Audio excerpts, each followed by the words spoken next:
అందరికీ నమస్కారం.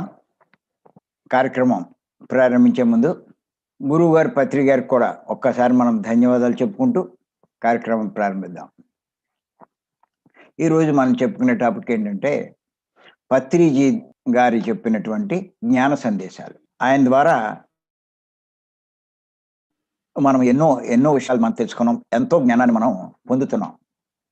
ప్రతీదీ కూడా విలువైందే, అమూల్యమైందే ఆయన చెప్పినటువంటి సందేశాలు. మొన్న లాక్‌డౌన్‌లో ఎన్నో రోజులు చెప్పడం జరిగింది. ఇంచుమించు 100 ఎపిసోడ్‌లు చెప్పారాయన. దాంట్లో ఆత్మజ్ఞానానికి సంబంధించి ఎన్నో విషయాలు మనకు బోధించడం జరిగింది. ఆయన ఎప్పుడు చెప్పినా ప్రతి ఒక్కళ్ళకి ధ్యానం చేయమంటారు, జ్ఞానం సంపాదించుకోమంటారు. ధ్యానం దేనికి అంటే జ్ఞానం కోసమనే చెప్తారు.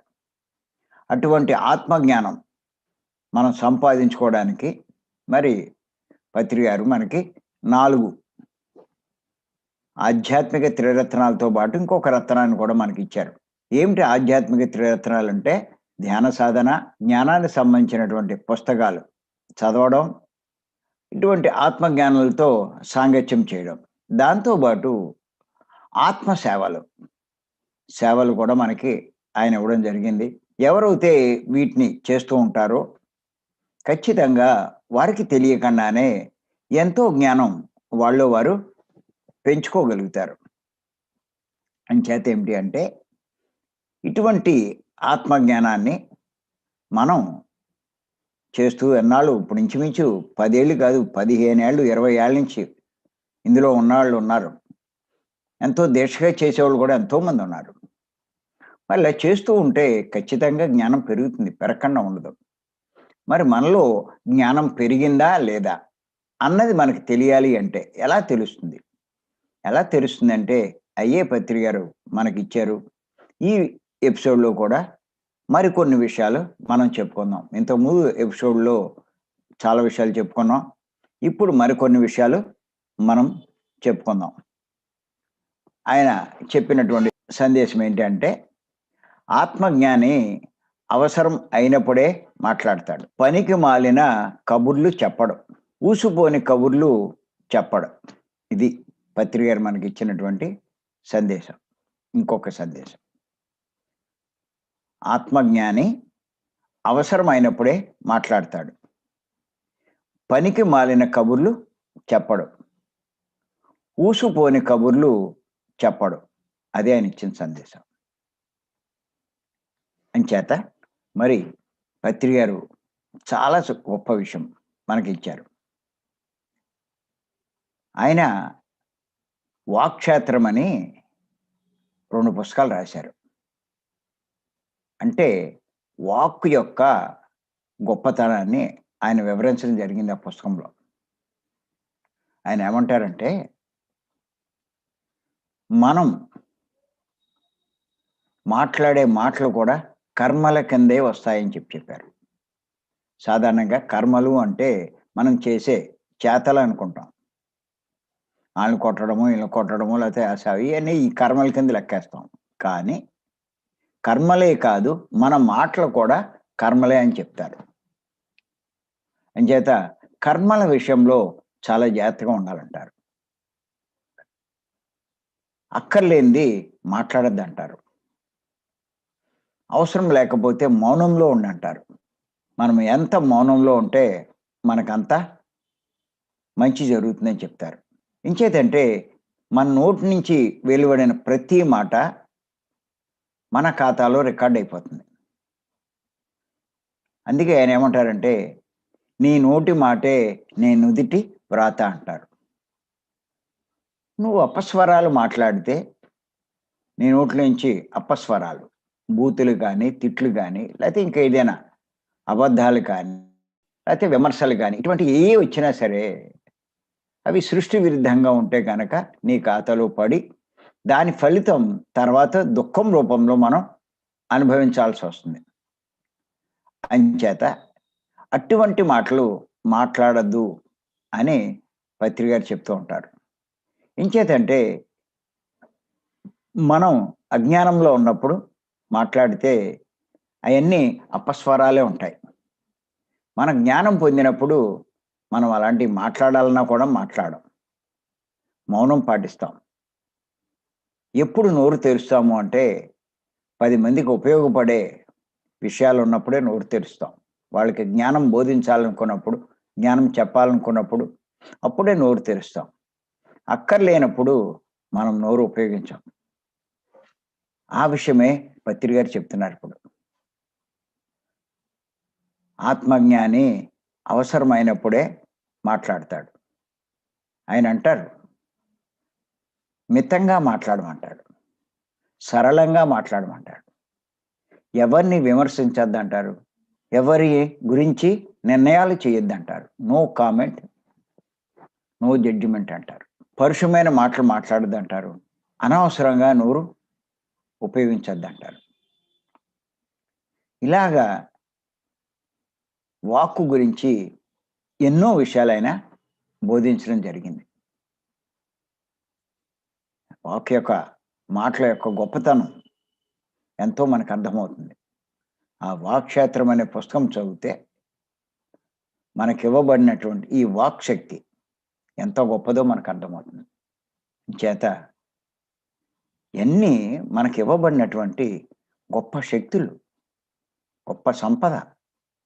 మనం ఊరికే డబ్బు ఒకటే గొప్పదనుకుంటాం. డబ్బు కంటా ఎంతో విలువైనవి మనకివ్వబడినటువంటి సమయము.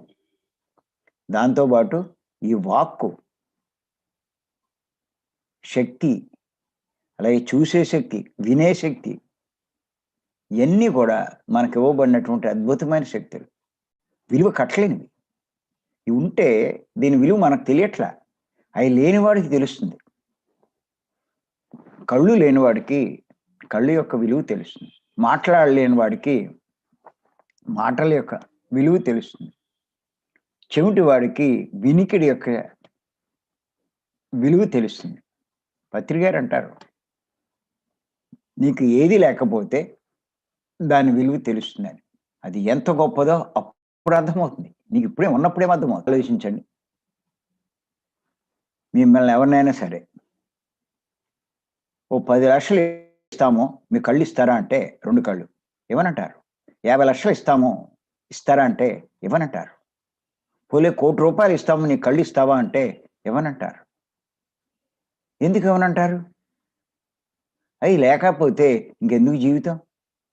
ఆ డబ్బు ఏం చేసుకుంటావు? అంచేత ఇవ్వనంటారు. ఏమి ఇచ్చినా సరే నేను ఇవ్వనంటారు. మరి దాన్ని బట్టి లెక్కేయండి. ఈ కళ్ళుకి విలువ కడితే మీ కళ్ళు ఎన్ని కోట్ల విలువ ఉంటుందో. మరి కళ్ళకే అంత విలువ ఉంటే మనకివ్వబడినటువంటి వినికిడి శక్తి, దాని విలువ ఎంత ఉంటుంది? మాట్లాడే శక్తి, దాని విలువ ఎంత ఉంటుంది? వాసన చూసే శక్తి, ఇలాగ ఒక్కొక్క దానికి మనం విలువ కడితే అంతులేని, విలువ కట్టలేని సంపదలు మనకి ఇవ్వబడినట్టేగా. ఇన్ని ఉంచుకొని కూడా వీటిని సరిగ్గా ఉపయోగించుకోక ఎంతసేపు ఆ భగవంతుడు నాకు అది ఇవ్వలేదు, ఏది ఇవ్వలేదు అంటాం. ఆ ధనం మీద దృష్టి పెడతాం. ధనానికి మించినవన్నీ మనకు ఇవ్వబడ్డాయి. వీటిని సరిగ్గా ఉపయోగించుకుంటే అంతులేనివి మనం సంపాదించవచ్చు. వీటితోటి మనకివ్వబడిన వాటితోటి సంపాదించలేదంటే ఏది లేదు. అలా సంపాదించారు యోగులు. అలా వాటిని ఉపయోగించుకుంటే ఎవరైనా సరే సంపాదించుకోవచ్చు. అంచేత ఏమీ లేదు అని చెప్పి అనుకోవద్దు. చాలామంది నిందిస్తారు ఆ దేవుణ్ణి. వాడికి ఇచ్చాడు, నాకు ఇవ్వలేదు. వాడు కారు ఇచ్చాడు, నాకు కారు ఇవ్వలేదు. ఏమండి, కారు ఇవ్వలేదు అంటున్నారే, కారు కంట విలువ కట్టలేని కాళ్ళు ఉన్నాయి కదా. కాళ్ళు ఇచ్చాడని సంతోషిస్తున్నారా? పోలే మీకు కారు ఇస్తారు, కాళ్ళు తీసేస్తే సరిపోతుందా? అమ్మో, నాకు కారు లేకపోయినా పర్లా, నాకు కాళ్ళు కావాలంటారు. చేత గుర్తుపెట్టుకోండి, కాళ్ళు లేకపోతే కారేం చేసుకుంటాడు? ఇలా చూస్తే విలువ కట్టలేనివి ఎన్నో ఉన్నాయి. అవి తెలుసుకుంటే, వాటి విలువ తెలుసుకుంటే మనం ఎంత గొప్పవి. ఎటువంటి వాడైనా ఈ ఉంటే, వీటిని ఉపయోగిస్తే ఎంత గొప్ప స్థితికి ఎదగచ్చు. మానవుడు మాధవుడు అవ్వచ్చే, భగవస్థితికి చేరొచ్చే. వీటిని ఉపయోగించి మనమే కనుక ధ్యానం చేస్తే, పత్రిగారు చెప్పినటువంటి మార్గంలో పయనిస్తే, ఆయన చెప్పినటువంటి విషయాలు మనం ఆచరిస్తే ఒక దైవమే అవుతామే. సమస్తము నాదే అని తెలుసుకుంటామే. అది లేదు ఇది లేదేటి, నీది కాందేది, అంతా నీదేగా అన్న అవగాహన కలుగుతుంది. అంచేత మనకి ఇవ్వబడిన వాటిని మనం జాగ్రత్తగా ఉపయోగించుకోవాలి. వాటిని వృధా చేయకూడదు, దుర్వినియోగం అసలే చేయకూడదు. గుర్తుపెట్టుకోండి, మనకు ఏది ఉన్నా, ఏది ఇవ్వబడినా వాటిని వేటిని వృధా చేయకూడదు, దుర్వినియోగం అసలే చేయకూడదు. వృధా చేస్తే ఇచ్చినా దండిగే. ఎందుకది? వృధా చేసావు, ఉపయోగించుకోవాలా. ఇంకా కొంతమంది వాటిని దుర్వినియోగం చేస్తారు, సృష్టి విరుద్ధమైన పనులకు ఉపయోగిస్తారు, అందరికీ నష్టమైన పనులకు ఉపయోగిస్తారు, అందరినీ బాధించడానికి, అందరినీ నష్టపరచడానికి ఉపయోగిస్తారు. తన కష్టాలు తీర్చుకోవడానికి, తన కోపం తీర్చుకోవడానికి, వీటికి వాటికి ఉపయోగిస్తారు. దానివల్ల ఏమవుతుంది? ఆ కర్మల ఫలితం దుఃఖం రూపంలో మళ్ళా మనం అనిపించాలి. ఇంచేత ఏంటంటే వాటిని మనం దుర్వినియోగం అస్సలు చేయకూడదు. ఎంచేతంటే ఇవన్నీ నువ్వు సద్వినియోగం చేసుకుని లాభం పొందడానికే ఇవ్వబడ్డాయి తప్ప దాన్ని వృధాగా ఉపయోగించడానికి, దుర్వినియోగం చేయడానికి అసలు ఇవ్వనే లేదు. ఎంచేతంటే ఎవరైతే వీటిని దుర్వినియోగం చేస్తారో వాటిని ఆ ప్రకృతి, ఆ భగవంతుడు ఉపసంహరించుకుంటాడు, నీకు ఇవ్వడం దండుగా అని చెప్పి. వాటినే గనక మంచి వాటికి, మంచి కార్యాలకి, ఇతరులకి ఆనందం కలిగించడానికి, ఉపయోగపడే పనులు చేయడానికి ఉపయోగిస్తే ఇంకా ఇంకా ఇవ్వబడతాయి నీకు. నేను చూశాను కొంతమందిని, వాళ్ళకి ఏంటంటే నోరు ఉంది కదా, తేరగా ఉంది కదా అని చెప్పి నోటికి వచ్చిందల్లా మాట్లాడడం, వాళ్ళని విమర్శించడం, తిట్టడం, దూషించడం, ఇలా ఎన్నో పనులు చేస్తారు. వాళ్ళు చూశాను నేను. కొన్నాళ్ళు పోయేసరికి వారికి మాటలు పడిపోయినాయి, నోరు పడిపోయింది. ఏదో సడన్గా ఏదో జబ్బు వచ్చి ఆ తెలివి కోల్పోవడము, మాటలు పోవడము, ఆ పెరాలసిస్ రావడము, లేకపోతే నోరు పడిపోవడము, ఇలాగ ఎన్నో జరిగినాయి. మరి ఎందుకు వచ్చింది అలాగ? మాట్లాడలేకపోవడానికి కారణం ఏంటి అంటే అర్థమవుతుంది, ఆ సృష్టి, ఆ భగవంతుడు ఇచ్చిన దాన్ని సద్వినియోగం చేసుకోకుండా ఇంకా దుర్వినియోగం చేస్తే ఏమవుతుంది? చేత గుర్తుపెట్టుకోండి, మనకు ఏది ఇవ్వబడినా వ్యర్థం చేయకూడదు, అంటే వృధా చేయకూడదు, దుర్వినియోగం అసలే చేయకూడదు. నా ఇష్టం అని చెప్పి ఎలా పడితే అలా ఉపయోగిస్తారు. వీటిని ఉపయోగిస్తే నష్టపోయేది మనమే, దుర్వినియోగం చేస్తే. వృద్ధా చేసినా ఇవ్వడం దండగా. చేత ఇవ్వబడినటువంటి విలువ కట్టలేని వీటిని సద్వినియోగం చేయాలి. అలాగే వాక్కును కూడా. అది చెప్తున్నారు అందుకే పత్రిగారు, ఆత్మజ్ఞాని అవసరమైనప్పుడే మాట్లాడతాడని. ఎప్పుడు అవసరం అయితే అప్పుడే మాట్లాడతాడు. లోక కళ్యాణం కోసం ఉపయోగిస్తాడు తన మాటల్ని. ఇవన్నీ అర్థమైన తర్వాత నేను కూడా చాలా తగ్గించేశాను మాటలని. ఎక్కడైనా క్లాస్కి వెళ్ళినప్పుడు, ఎవరికైనా ఏదైనా విషయాలు చెప్పాలన్నప్పుడు అప్పుడు ఈ నోటిని ఉపయోగిస్తాను తప్ప మామూలుగా మాట్లాడడం అనేది చాలా తక్కువ. ఎవరైనా వచ్చినా, స్నేహితులు కానీ ఇంకోళ్ళు వచ్చినా ఎక్కువ నేను కామ్గానే ఉంటాను. ఎవరైనా వచ్చినా కొంచెం మా మేడమే వాళ్ళతో మాట్లాడుతూ ఉంటారు కానీ నాకెందుకు అంత మాట్లాడాలని అనిపించదు. కామ్‌గానే ఉంటాను నేను. కానీ క్లాసులో ఇలాగ ఉంటే ఎంతైనా మాట్లాడతాను. ఆ మాటలు బాగా ఉపయోగించుకుంటాను. జ్ఞానాన్ని బోధించడానికి, ఇతరుల్లో ఉన్న లోపాలు సరిజేయడానికి, వాళ్ళకి మంచి కలిగించడానికేగా. వారి తప్పుల్ని వాళ్ళకి తెలియపరచడానికి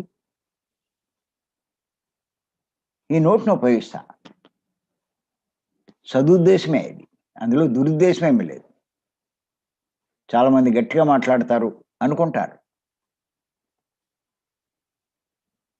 వారిలో మార్పు తీసుకురావడానికి, వారిని సరిజేయడానికి, వారిని మంచి మార్గంలో పెట్టడానికి, ఆ ఉద్దేశంతో మనం చేసేది అదేమి తప్పవదు. మీరదే దురుద్దేశంతో, స్వార్థంతో ఏది చేసినా అది మీకు నష్టమే కలిగిస్తది. అంచేతే అంటారు, మనసుదే భావానిదే ప్రముఖ పాత్ర అంటారు. అందుకే దైవాన్ని భావప్రియుడు అంటారు. బాహ్యప్రియుడు గాదు. భావప్రియుడు అంటారు. బాహ్య అంటే నీ చేతలు ఆయన పెద్ద పట్టించుకోడు. ఆ చేతలు చేయడానికి నీ భావం ఏమిటి అన్నది ఆయన చూస్తాడంటారు. నువ్వు ఆ చేతలు చేసావు అంటే, ఆ చేతలు చేయడానికి నీ భావం ఏమిటి? భావం శుద్ధంగా ఉంటే నీకొచ్చే ఫలితం బావుంటుంది. నీ చేతలు మంచివిగా కనిపిస్తూ ఉన్నా, భావం కల్మషమవుతే నీకు అది చెడ్డే చేస్తుంది కానీ, నీకు మంచి జరగదు. అది. అంచేత భావానికి, చేతల కంట భావం శుద్ధంగా ఉండాలంటారు పత్రి గారు. ఇంకా ఏమంటారంటే మలయాళ స్వామివారు, భావశుద్ధే జ్ఞానశుద్ధి అంటారు. అవి ఎంత శుద్ధంగా ఉంటే నీ భావం. అది. మరి కర్మలు చేసినా కూడా కర్మలు చేయనివాడవుతాడు. భావం శుద్ధంగా ఉంటే. భావమే ప్రధాన పాత్ర. ఇందుకే పత్రి గారు తిరుగుతున్నా ఆయనకి ఏ కర్మ అంటదు. ఎందుకు తిడతారు? ఎవరి మీద కోపం ఆయనకి? ఆయన ఏమైనా చుట్టాలు తినుకుంటే ఏమన్నానా? పరిచయస్తులా? ఆయన దగ్గరికి వచ్చిన వాళ్ళని సరైన మార్గంలో నడిపించడానికే ఆయన ప్రయత్నం చేస్తాడు. లేతే దేనికోసమే లేరు ఆయన దగ్గరికి. అటువంటి వాళ్ళ వచ్చినప్పుడు వాళ్ళని సరైన మార్గంలో పెట్టకపోతే ఆయన దేనికి భూమి మీదకొచ్చాడో ఆ పని చేయనట్టే అవుతుంది. చేత దగ్గరికి రాని వాళ్ళని ఆయన ఏం పట్టించుకోడు. దగ్గరికి వచ్చిన వాళ్ళని మటుకు ఏమైనా లోపాలుంటే సరిచేస్తూ ఉంటాడు. అంచేత అలా కోపగించుకున్నా ఇంకోటేం చేసినా ఆయనకి ఏ కర్మ అంటదు. మీరు చూడండి, ఊరికే మీకు చిన్న ఎగ్జాంపుల్ చెప్తాను నేను. ఇద్దరు సాధువులు ప్రయాణమే వెళ్తున్నారు. వెళ్తూ ఉంటే దారిలో వారికొక ఏరు అడ్డొచ్చింది. ఏరు దాటుదామని అనుకుంటూ ఉంటే యవ్వనంలో ఉన్న ఒక స్త్రీ ఆ ఏరు దాటలేక కొంచెం ఇబ్బంది పడుతుంది. ఈ సాధువులిద్దరిని చూసి ఆవిడ అడిగింది ఏమని? కొంచెం నాకు సాయం చేసి ఆ ఏరు దాటించండి అని. అప్పుడు అందులో ఒక సాధువు ఆమెను ఎత్తుకుని ఏరు దాటించి వదిలేశాడు. తర్వాత వాళ్ళిద్దరూ మళ్ళా ప్రయాణించారు. అలా 1 కిలోమీటర్, 2 కిలోమీటర్లు ప్రయాణం చేసిన తర్వాత రెండో సాధువు అన్నాడు, ఏమయ్య మనం సాధువులం, స్త్రీని ముట్టుకున్నావు, నువ్వు అపచారం చేశావు. ఈ విషయం గురువు గారికి తెలిస్తే ఏమవుతుంది అని చెప్పి అన్నాడు. అప్పుడు ఆ సాధువు ఏమన్నాడంటే, అదేంటిది? నేను ఆవిడని అక్కడే వదిలేసానే, నువ్వు ఇంకా మోసుకొస్తున్నావా అన్నాడు. అంటే ఇక్కడ అర్థం చేసుకోండి. మొట్టమొదటి సాధువు ఆవిడని ఎత్తుకున్నవాడు ఆవిడకి కోరడం వల్ల ఉపకారం చేయడం కోసం ఆవిడని ముట్టుకున్నాడు. అంతేకాని వేరే భావంతో ఆవిడని ముట్టుకోవాలి. అంచేత భావం శుద్ధంగా ఉండడం వల్ల ముట్టుకున్నా కూడా కర్మ చేయని వాడయ్యాడు. రెండో సాధువు ముట్టుకోలా, కర్మ చేయలే, కానీ ఎంతసేపు అదే దృష్టిలో ఉన్నాడు.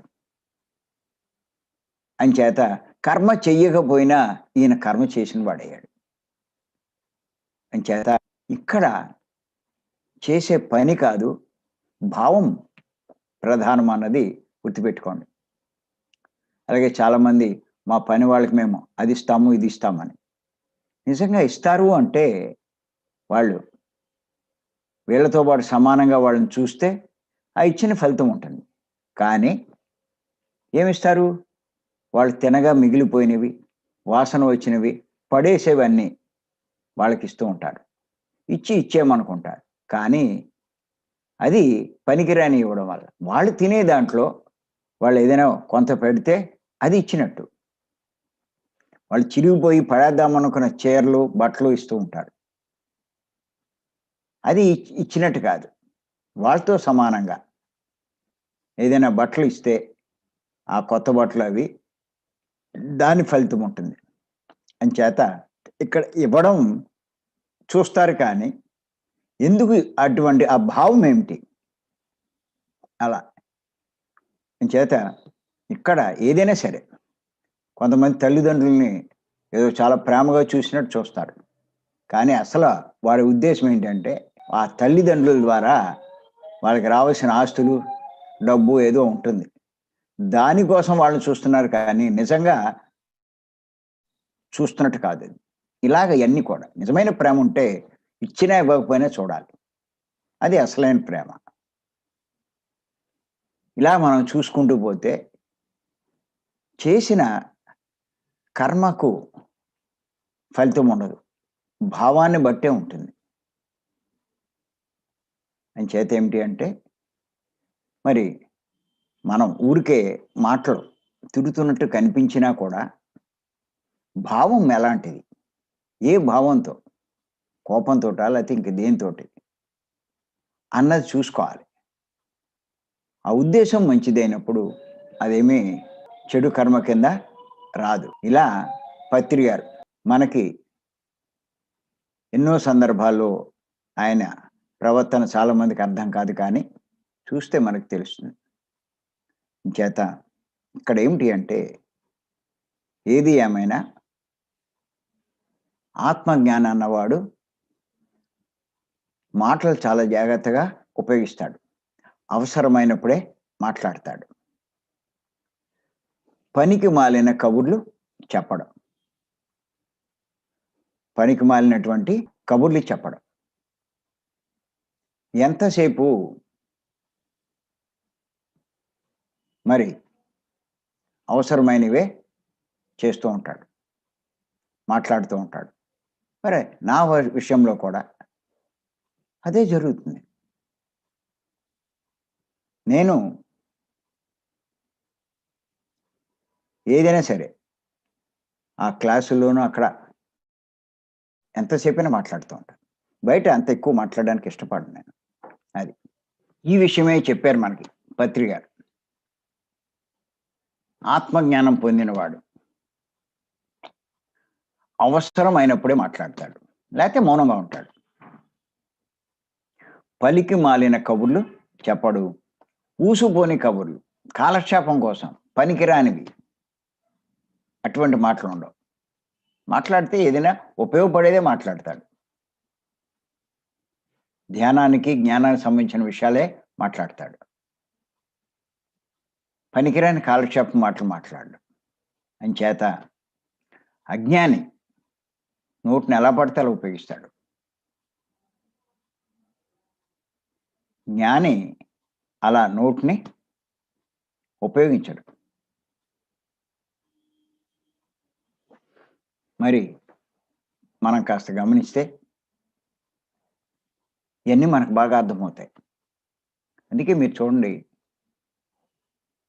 రమణ మహర్షి జీవితం అంతా మౌనంలోనే ఉన్నాడు ఆయన.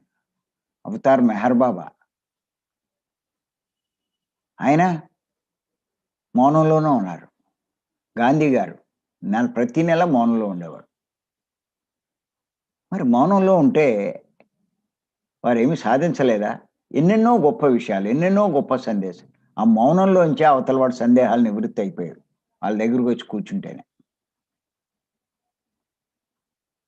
అపారమైన జ్ఞానాన్ని వాళ్ళు అందించారు వాళ్ళు. మౌనం గొప్పది కాబట్టే మరి వాళ్ళు మౌనంలో ఉన్నారు. మౌనం గొప్పది కాకపోతే ఎందుకు మౌనంలో ఉంటారు? అలా మాట్లాడుతూనే ఉంటారుగా. పత్రి గారు కూడా చెప్తారు. నేను ఒక సంవత్సరం మౌనంలో ఉన్నాను అన్నారు. అలాగా ఆ రకమైనటువంటి మౌనంలో ఉండడం వల్ల మన శక్తి పెరుగుతుంది. మన మాట సరైన విధంగా వస్తుంది. మన మాట మీద అదుపుంటుంది. అంచేతే పత్రి గారు కూడా వీలవుతే మౌనంలోనే ఉండమంటారు అందరిని. మౌనాన్ని పాటించమంటారు. వారానికో, 10 రోజులకో, 15 రోజులకో.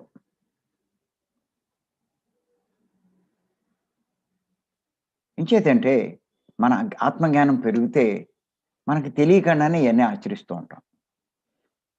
ఇయన్నీ మనం ఆచరించట్లేదంటే ఇంకా అజ్ఞానంలో ఉన్నట్టే లెక్క.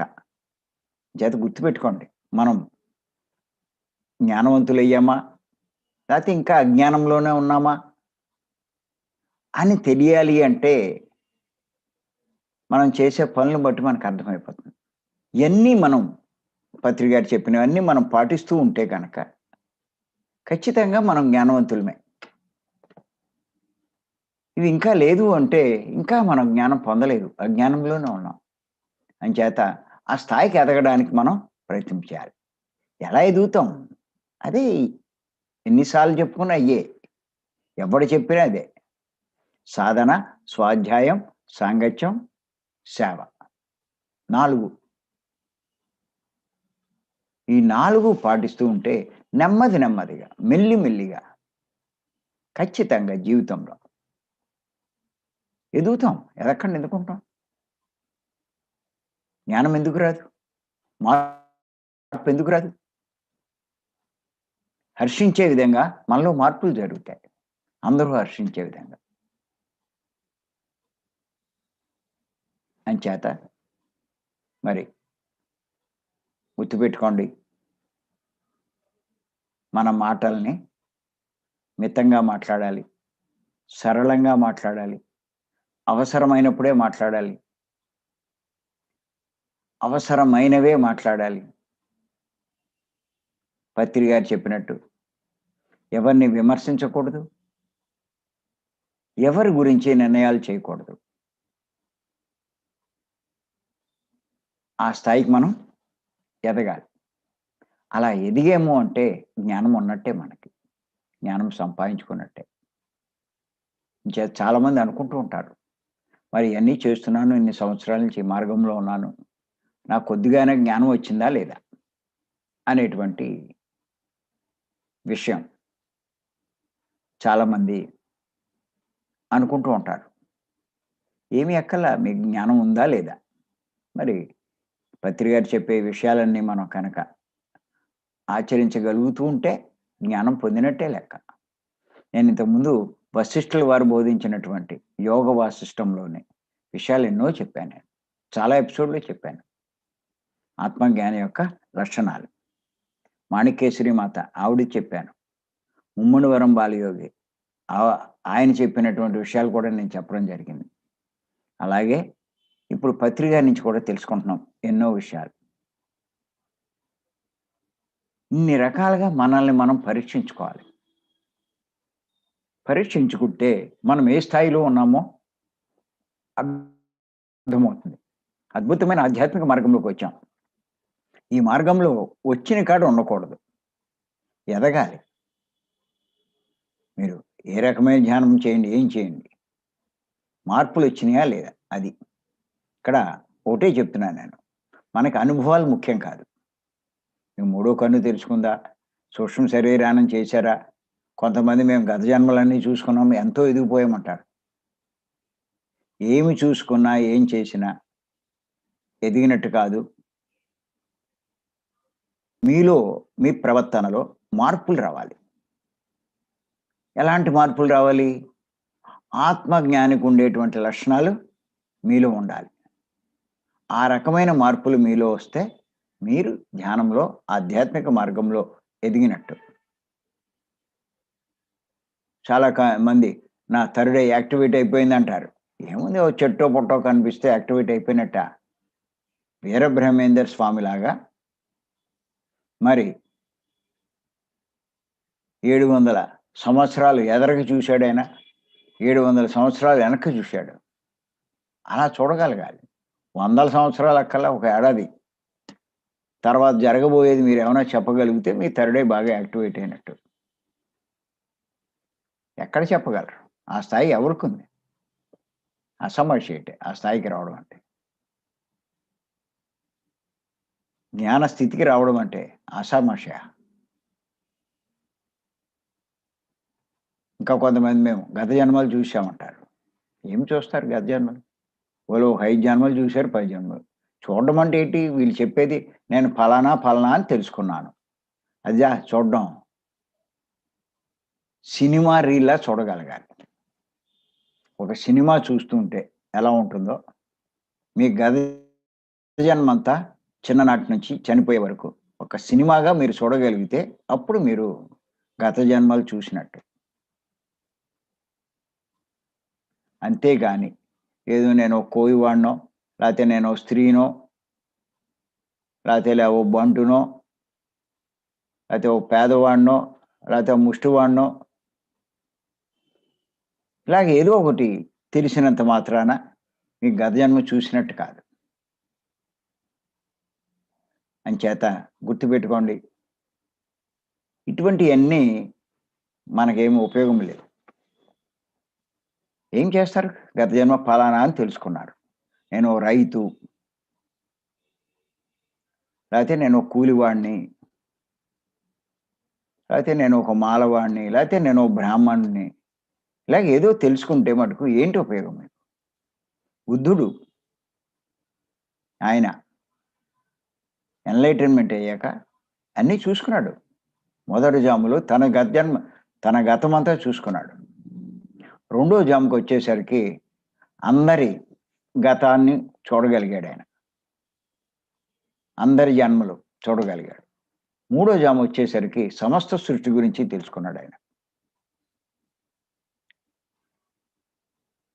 అప్పుడు అర్థమైంది ఆయనకి. అలా చూడడం వల్ల తాను ఏ జన్మల్లో ఎలాంటి కర్మలు చేశాడు, వాటికి తర్వాత జన్మల్లో ఎలాంటి శిక్షలు అనుభవించాడు, ఎలాంటి బాధలు అనుభవించాడు, ఇయన్నీ అర్థమైనయి ఆయనకి. ఓహో! ఇలాంటి కర్మ చేస్తే ఇలాంటి కష్టాలొస్తాయా? అంటే ఇలాంటి కర్మలు చేయకూడదా? ఆ టైంలో అజ్ఞానంతో చేశానే, ఎంత బాధపడ్డాను తర్వాత. ఇయన్నీ ఆయన చూసుకోవడం వల్ల వాటినే అందరికీ బోధించాడాయన. ఇయన్నీ పత్రి గారు కూడా ఆ స్థాయిలో ఉన్నారు కాబట్టి, అయన్నీ ఆయనకి తెలుసు కాబట్టి, ఆయన మనకి చెప్తున్నారు. ఏం చెప్తున్నారు అంటే, జీవహింస చేయొద్దు, మాంసభక్షణ వద్దు అని స్పష్టంగా చెప్తున్నారు. కారణం ఏంటి అంటే, ఆ పని చేస్తే మనం చేసే కర్మలన్నిటికంటే ఘోరమైన, దారుణమైన పెద్ద కర్మ ఏది అంటే అహింసే.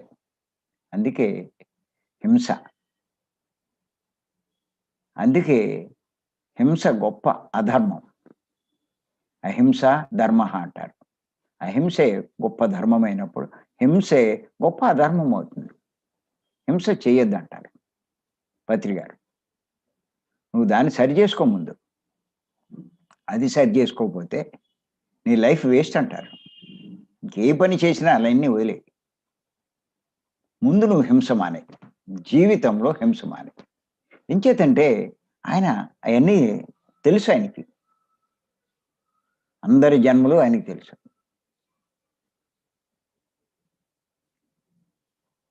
అన్నీ తెలుసుకోగల శక్తి ఆయనకుంది.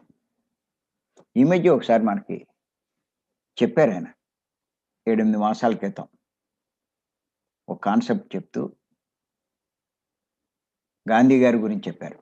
గాంధీ గారు ఒక మహాత్ముడైన తన స్వార్థం వదులుకుని అందరి కోసం చేశాడు. మహాత్ముడయ్యాడు. కానీ ధ్యానం చేయలేదు. అంచేత పరమాత్ముడు కాలేకపోయాడు. ఆ రకంగా శరీరం వదిలినా మరి తరువాతి జన్మలో కర్ణాటకలో మంగుళూరు దగ్గర ఓ 30 కిలోమీటర్ల దూరంలో అర్జా అనే ఆశ్రమం ఉందంట. అర్జుడి కింద అర్జా కింద ఆయన జన్మ తీసుకుని విపరీతమైన ధ్యాన సాధన చేసి ఆ స్థాయి పొందాడు ఆయన అని చెప్పారు ఆయన. అలా ఎంతో మంది గురించి ఆయన చెప్తూ ఉంటారు. ఎలా తెలిసింది ఆయనకి ఇవన్నీ కూడా? ఆ స్థాయిలో ఉన్నాడు కాబట్టి. నాకున్నది అని అనరు గాని మధ్య మధ్యలో ఇలా వదులుతూ ఉంటారు. దాన్ని బట్టి మనం అర్థం చేసుకోవచ్చు ఆయన ఎంత గొప్ప శక్తి ఉన్నవాడో. చెప్పారాయన, నేను ఆ ఆశ్రమానికి కూడా వెళ్ళానని చెప్పంట. మరి ఇలాంటి విషయాలని ఎలా చెప్పగలుగుతారు? అలా చెప్పగలిగితే మీరు గత జన్మలు చూసుకున్నట్టే. ఏదో చాలామంది ఓ 10,000, 20,000, 30,000 ఖర్చు పెడతారు. ఖర్చు పెట్టి గత జన్మలంటూ అలాగే కూర్చోబెట్టి వెనకేదో పంపినట్టు పంపుతారు. వాళ్ళకేదో అనిపిస్తూ ఉంటుంది. నువ్వు ఆ జన్మలో అది అంటారు. అదేదో గత జన్మ చూసేసానంటారు. దానివల్ల వీడికేంటి అసలు? చేత ఇది కాదు కావాల్సింది. నీ ప్రవర్తనలో మార్పు. ఎలా ఉండాలి మన ప్రవర్తన? అదే ఇప్పుడు పత్రి గారు మనకి మరి ఈ లాక్‌డౌన్ పీరియడ్‌లో ఎన్నో విషయాలు మనకు చెప్పారు. ఆ విషయాలే ఇప్పుడు మనం చర్చించుకుంటున్నాం. తెలుసుకుంటున్నాం. ఆత్మజ్ఞాన ప్రవర్తన ఎలా ఉంటుందన్నది. గుర్తుపెట్టుకోండి. ఆత్మజ్ఞాని అవసరం అయినప్పుడే మాట్లాడతాడు. పనికి మాలిన కబుర్లు చెప్పడు. ఊసిపోని కబుర్లు అసలే చెప్పడు. ఈ విషయమే పత్రి గారు పదే పదే తిడుతూ ఉంటారు కూడా అందరిని. ఎందుకు వచ్చింది ఆ నోరు అలాగా పనికి మాలిన కబుర్లు చెప్తారు? ఎందుకు మీ సమయాన్ని, శక్తిని వృధా చేసుకుంటారు? ఇంచేతంటే ధ్యానం చేస్తున్నాం మనం. ధ్యానం ద్వారా మన శక్తిని పెంచుకుంటాం. చాలామంది ఏంటంటే ఇలా ధ్యానం చేస్తూ మా శక్తి బాగా పెరిగిపోయింది అనుకుంటారు. కానీ ధ్యానం ద్వారా శక్తిని పెంచుకున్నా మళ్ళా మనకి తెలియకుండా మనం చేసే పనుల వల్ల ఆ సంపాదించుకున్న శక్తి కోల్పోతూ ఉంటాం. ముఖ్యంగా మాటల ద్వారా. పత్రి గారు అందుకే మాటలు చాలా జాగ్రత్తగా మాట్లాడమంటారు. ఎందుకు అక్కర్లేనిది మాట్లాడడం ఎందుకు? నీ విలువైన శక్తిని నువ్వు కోల్పోతున్నావు. ఆ శక్తి ఉండబట్టేగా నువ్వు మాట్లాడావు. శక్తి లేనివాడు ఏం మాట్లాడతాడు? మరి నువ్వు మాట్లాడి ఆ శక్తిని కోల్పోతున్నట్టే ఉపయోగిస్తున్నావు ఆ శక్తిని. అంచేత ఖర్చు పెట్టద్దు. విలువైన శక్తిని నువ్వు ధ్యానం ద్వారా సంపాదించి మాటల ద్వారా ఎందుకు ఖర్చు పెడతావు? మాట్లాడొద్దంటారు. నువ్వేదో మాట్లాడితే నీకు తెలియకుండానే నువ్వు అజ్ఞానం వల్ల మాట్లాడకూడనివి మాట్లాడతావు. అది తిరిగి నీకు కర్మ అయ్యి దాని ఫలితం నువ్వు దుఃఖం రూపంలో అనుభవించాల్సి వస్తుంది. ఎందుకు ఈ తెప్పలన్నీ? కామ్‌గా ఉంటే సరిపోతుంది కదా! అంచేత మరి ఇయన్నీ తెలుసుకోవాలి కొంచెం. ఏమీ లేకపోతే ఏంటి ఉపయోగం తెలుసుకోకపోతే? అంచేత మరి ఆషామాషీ కాదు జీవితం అంటే. అలాంటి పెద్దవాళ్ళు చెప్పేటువంటి విషయాలు బాగా వినాలి, అవగాహన చేసుకోవాలి, ఆచరణలో పెట్టాలి. అప్పుడే లాభం పొందుతాం. ఎన్ని ఊరికే పెద్ద ఆసక్తి లేనట్టుగా ఉంటాయి. కానీ చాలా ఇంపార్టెంట్. అదే చెప్తున్నాను నేను.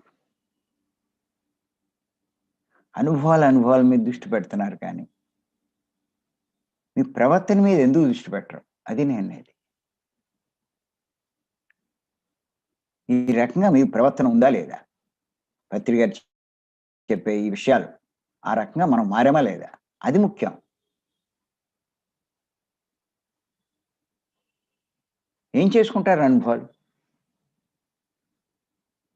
చాలామంది అనుభవాల మీద దృష్టి పెడతారు. అయ్యే గొప్పయి అనుకుంటారు. అదే ఎదిగామనుకుంటారు. అదే జ్ఞానంలో సాధించామనుకుంటారు. మీరేదో ధ్యానంలో గొప్ప స్థితికి ఎదిగినట్టు కాదు అనుభవాలు. మీ ప్రవర్తన మారితే, ప్రవర్తన పత్రి గారు చెప్పినట్టు ఈ రకంగా ఉంటే, అప్పుడు మీరు ఎదుగుతున్నట్టు ఈ ధ్యాన మార్గంలో. అది. అంతేకాదు, ఇంకా చెప్తున్నాను నేను. పత్రి గారు చెప్పిన మరికొన్ని విషయాలు చెప్తాను నేను. ఆత్మజ్ఞాని తొందరపడడు, బాధపడడు, సమయం వృధా చేయడు. ఇది కూడా చాలా ఇంపార్టెంట్ విషయం. ఆత్మజ్ఞాని తొందరపడడు, దేనికి తొందరపడడు, బాధపడడు, దేనికి వర్రి అవ్వడం, సమయం వృధా చేయడు. అంటే ఆయన చెప్తారు ఇది. No hurry, no worry, no waste of time అన్నదే ఆత్మజ్ఞాని విధానము అని పత్రి గారు చెప్తారు. ఎందుకు తొందర? ఏ విషయమైనా సరే ఇవాళ అయిపోవాలి, ఇప్పుడే అయిపోవాలి. ఏమిటా తొందర? ఎందుకా తొందర?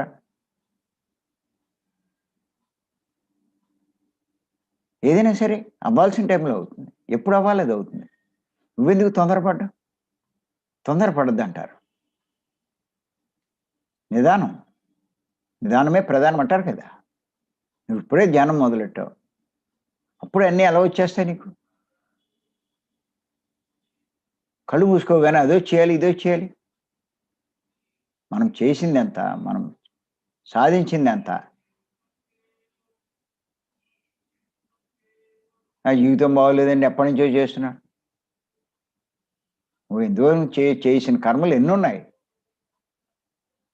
ఎన్ని పాపాలు చేసావు.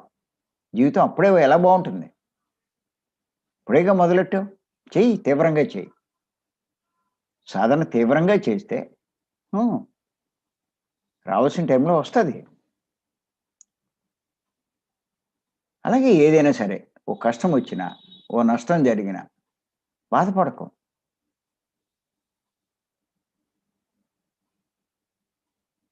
ఆత్మజ్ఞాని బాధపడ్డావు. ఇంచేత నువ్వు గతంలో జన్మలో అవ్వచ్చు, గత జన్మలో అవ్వచ్చు, ఎప్పుడో గత జన్మల్లో అవ్వచ్చు, చేసినటువంటి ఆ కర్మ ఫలితం కష్టం రూపంలో ఇప్పుడు అనిపిస్తున్నావు. దానికి బాధ ఎందుకు?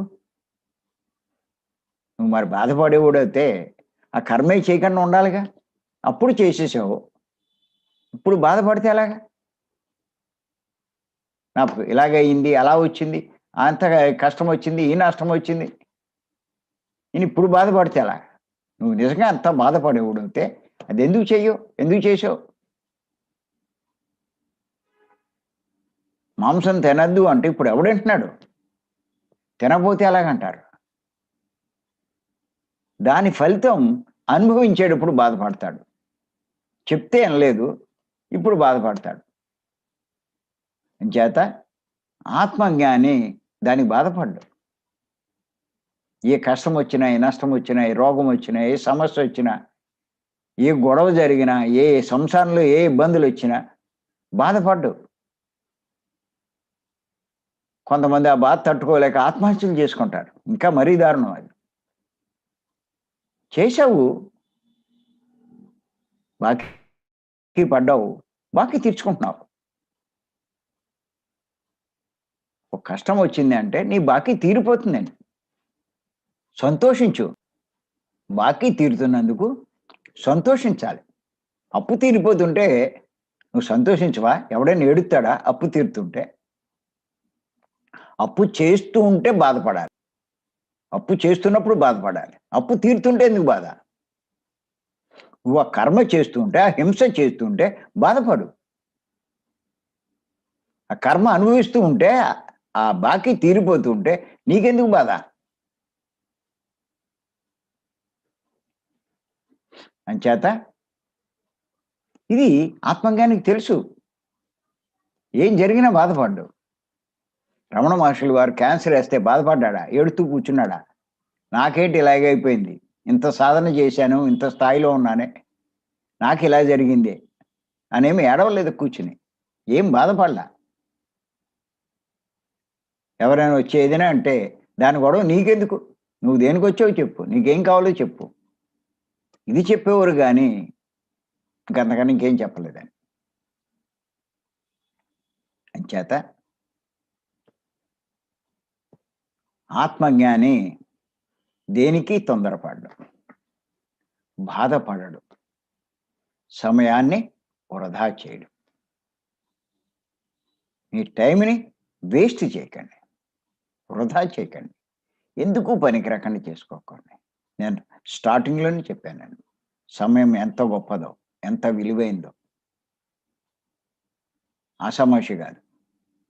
మనకున్న సమయాన్ని ఎంత బాగా ఉపయోగించుకోవాలో అన్నది స్టార్టింగ్‌లోనే చెప్పాను నేను. అది బాగా అర్థం చేసుకోండి. ఆ సమయాన్ని మరి బాగా సద్వినియోగం చేసుకోవాలి. సాధనకు ఉపయోగించండి. జ్ఞానవంతమైన పుస్తకాలు చదవండి. అటువంటి జ్ఞానులతో సాంగత్యం చేయండి. ఆ సమయాన్ని సేవకు ఉపయోగించండి. మీ జ్ఞానం అపారంగా పెరుగుతుంది. మీరు ఎంతో జీవితాన్ని సరి చేసుకుంటారు. అసలు ఈ పాయింట్‌లన్నీ వింటూ ఉంటే మనలో ఎంత మార్పు తెచ్చుకోవాలో, ఎంత సరి జేసుకోవాలో అన్నది మనకు అర్థమవుతుంది. చాలామంది నేనేముందండి నా తప్పులేమి లేవు. ఏం చేయనండి. అంతా బానే ఉంటాను నేను అంటారు. మరి ఇయన్నీ తేడా కాదా? పత్రికేయుడు చెప్పేవన్నీ మన అజ్ఞానపు మాటలేగా, అజ్ఞానపు పనులేగా, అజ్ఞానపు ప్రవర్తనేగా. ఇన్ని లోపాలుంటే ఏమి లేదంటారేంటి? ఏంటోనండి ఊరికే కష్టాలు. ఊరికే వచ్చేస్తాయా? ఒక కోడిని తినడం మానేశానండి. కోడిని తినడం మానేశావు. నోరు అదుపులో ఉందా? ఎవరిని విమర్శించకుండా ఉన్నావా? దూషించకుండా ఉన్నావా? బాధించకుండా ఉన్నావా? అయి చూసుకోవే. ఏదో అనుభవాలంటారు. ఏంటి అనుభవాలు? దేనికయి? పుట్టికి ఎగరలేనమ్మ స్వర్గానికి ఎగిరిందంట. ఈ చిన్న విషయాలు సరి చేసుకోక ఎక్కడో ఉన్నట్టు అనుభవాలు సంగతి చెప్తారేంటి?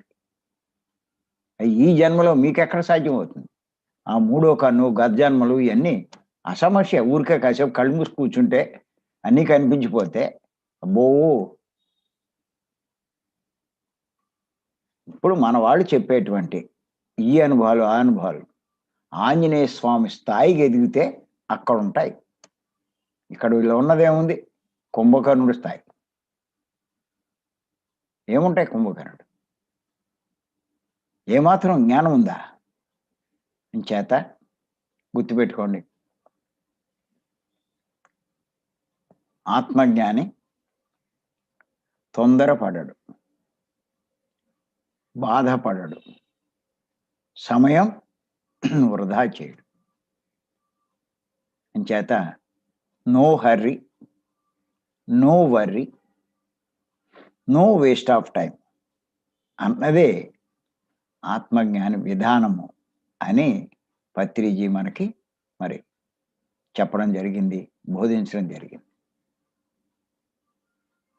మరి ఇటువంటి స్థాయికి మనం ఎదగాలి. దానికోసమే మేము ప్రతి నెల 1, 2, 3 తారీఖుల్లో భీమవరంలో మరి క్లాసులు నిర్వహిస్తున్నాం. తప్పకుండా ఈ క్లాసులు ఉపయోగించుకోండి. ఈ క్లాసులు మీరు వచ్చినా మంచి వసతి ఉంటుంది. మంచి భోజనం ఉంటుంది. దేనికి ఛార్జ్ లేదు. మీ చేత విశేషంగా ధ్యానం చేయిస్తాం. 3 రోజులు పూర్తయ్యేసరికి 3 గంటలు ఈజీగా మీరు కూర్చుంటారు. ఇంటికి వెళ్ళినా కూడా ధ్యానం బాగా చేసుకోగలుగుతారు. తద్వారా మంచి ఫలితాలు మీరు పొందగలుగుతారు.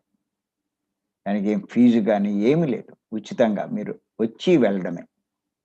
మంచి అవకాశం. ఉపయోగించుకోండి. ప్రతి నెల 1, 2, 3 తారీఖులు. ఈ నెలలో కొంచెం జనం ఎక్కువ ఉన్నారని పెట్టాం కానీ, ఇంకా నెక్స్ట్ మంత్ నుంచి 1, 2, 3 తారీఖుల్లో తప్ప మధ్యలో ఇంకా క్లాసులు ఉండవు. ఇది గుర్తుపెట్టుకోండి ప్రతి ఒక్కళ్ళు. అలా లేకపోతే మీ దగ్గరలో ఎక్కడ అవుతాయి అక్కడ